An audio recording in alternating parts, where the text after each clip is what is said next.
नमस्कार दोस्तों। माता सीता आखिर किसकी पुत्री थी? राजा जनक की या रावण की? माता सीता राजा जनक को खेत में हल चलाते हुए प्राप्त हुई थी, लेकिन वे कलश में कैसे पहुंची, यह भी एक रहस्य है। माता सीता को माता लक्ष्मी का अवतार माना जाता है, लेकिन विभिन्न रामायण और पौराणिक कथाओं में माता सीता के जन्म को लेकर रोचक कथाएं हैं। इसमें सबसे प्रचलित कथा वाल्मीकि रामायण की है। महर्षि वाल्मीकि ने अपने रामायण में लिखा है कि एक बार मिथिला राज्य में अकाल पड़ गया। ऋषियों के कहने पर राजा जनक ने अपने यहाँ यज्ञ का आयोजन करवाया और यज्ञ की समाप्ति के अवसर पर राजा जनक अपने हाथों से हल चलाने लगे ताकि इंद्र देवता की कृपा मिथिला पर हो। हल चलाते हुए हल का नुकीला भाग, जिसे शीत कहते हैं, किसी कठोर चीज से जा टकराया और राजा का हल वहीं अटक गया।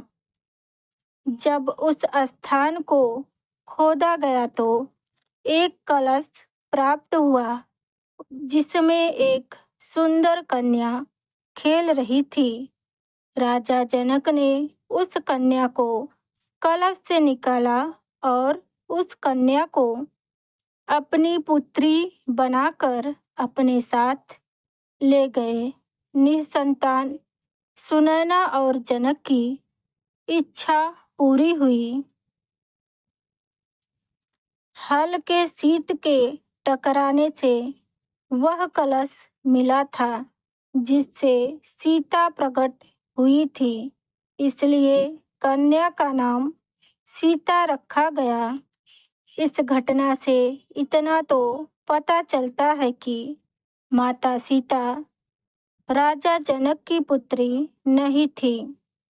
जमीन के अंदर से कलश प्राप्त होने के कारण सीता स्वयं को पृथ्वी की पुत्री मानती थी। वहीं वास्तव में माता सीता के माता और पिता कौन थे और कलश में वह कैसे गई, इसका उल्लेख अलग अलग रामायण और पौराणिक कथाओं से प्राप्त होता है। अद्भुत रामायण में सीता को रावण और मंदोदरी की बेटी बताया गया। रावण ने कहा था, अज्ञानतावश जब उसके हृदय में अपनी पुत्री से विवाह की इच्छा उत्पन्न हो तो उसकी पुत्री ही उसके मृत्यु का कारण बने। अद्भुत रामायण के कथा के अनुसार दंडकारण्य में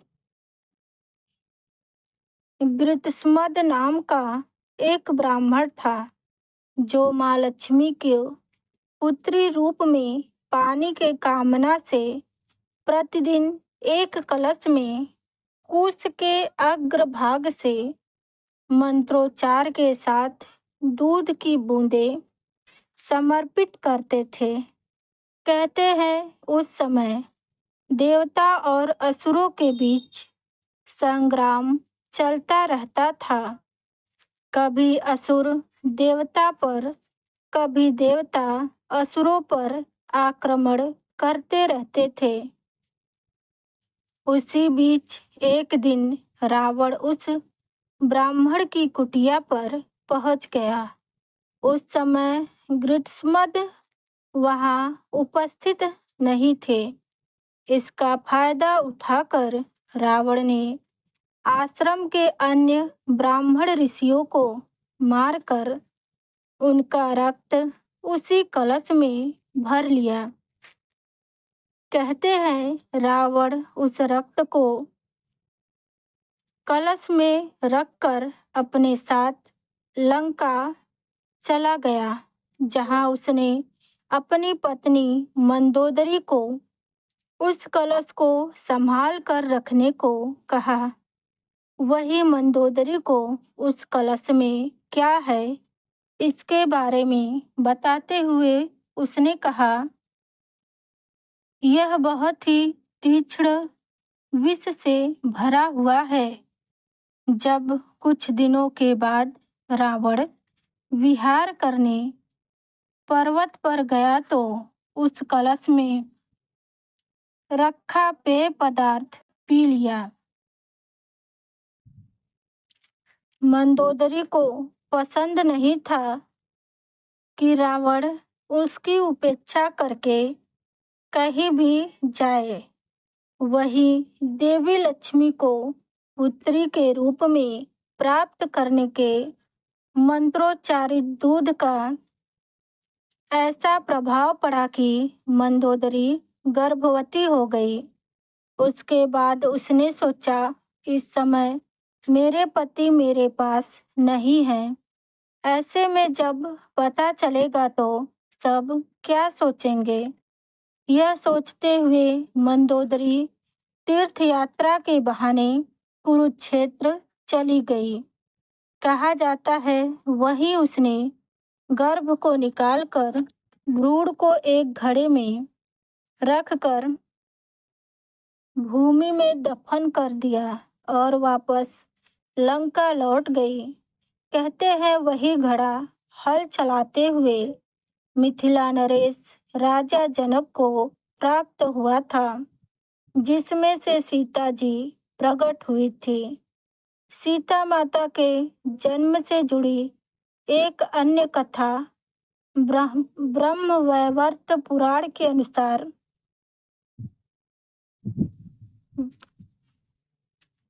वेदवती थी।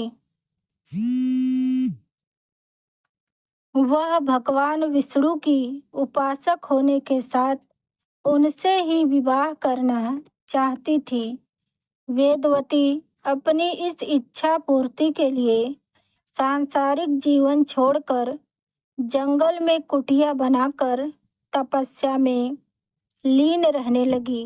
इसी दौरान एक दिन जब रावण हिमालय का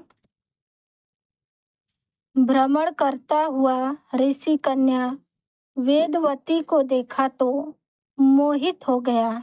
वह कन्या के निकट गया और अभी तक अविवाहित रहने का कारण पूछा।